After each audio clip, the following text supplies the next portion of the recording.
Former employees of Louis DeJoy tell the Washington Post he engaged in illegal campaign fundraising activities. DeJoy lives in Greensboro and is currently U.S. Postmaster General. 5 people who worked for DeJoy's former business, New Breed Logistics, say they were pressured into making large donations to Republican candidates seeking office and then later reimbursed through bonuses.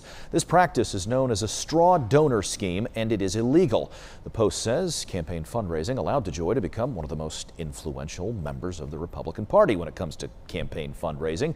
Large campaign events held at his Greensboro home included President Trump himself in June of 2016. A spokesperson for DeJoy tells the Post he believes he has always followed campaign fundraising laws.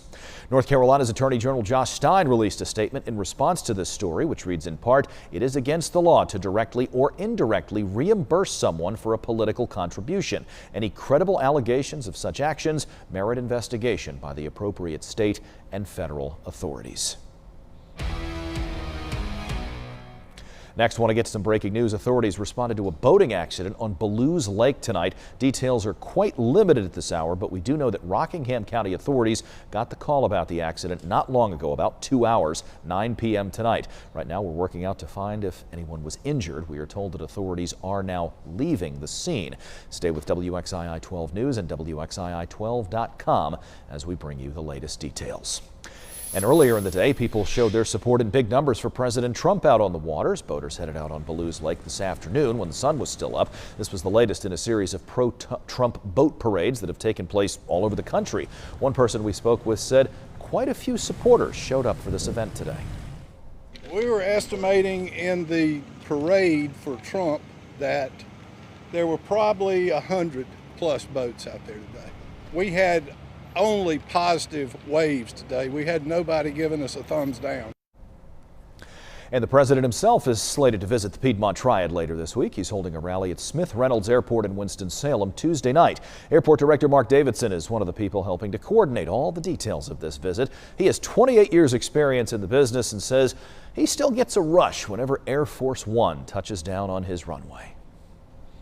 Air Force One involves a lot of parties and groups when it comes into town. So not only are you dealing with the Air Force, but the Secret Service as well as the White House staff. And so there's a lot of boxes to be checked in regards to things to do. The president is slated to speak at Smith Reynolds this Tuesday night at 7. Doors for the event open at 4. If you'd like to attend, you will need to register for a ticket ahead of time. You can do that on the president's campaign website, and we'll have, of course, coverage of that event all day throughout the night on air and online at WXII12.com. Crime now. A man is in custody this evening in a homicide investigation in the city of Greensboro. Officers said 22-year-old Darwin Adonis Martinez Hernandez died after police were called to Randleman Road near Concord Street. This happened last night. 21-year-old Jairo Alberto Lopez Gonzalez is now charged with first-degree murder in this case. And a man is facing a number of charges after police in Burlington say he stole a vehicle, crashed it, then stole another one, and then wrecked that one too. This all started on Friday around 3 in the afternoon. Deputies got a call about a crash on Deep Creek Church Road north of Burlington. The driver reportedly got out of the crashed car, then stole a truck and a trailer from a nearby home. Moments later, deputies pursued the suspect until he wrecked again, they say, on Logan Street. Authorities say they found him in the woods near Smith Street.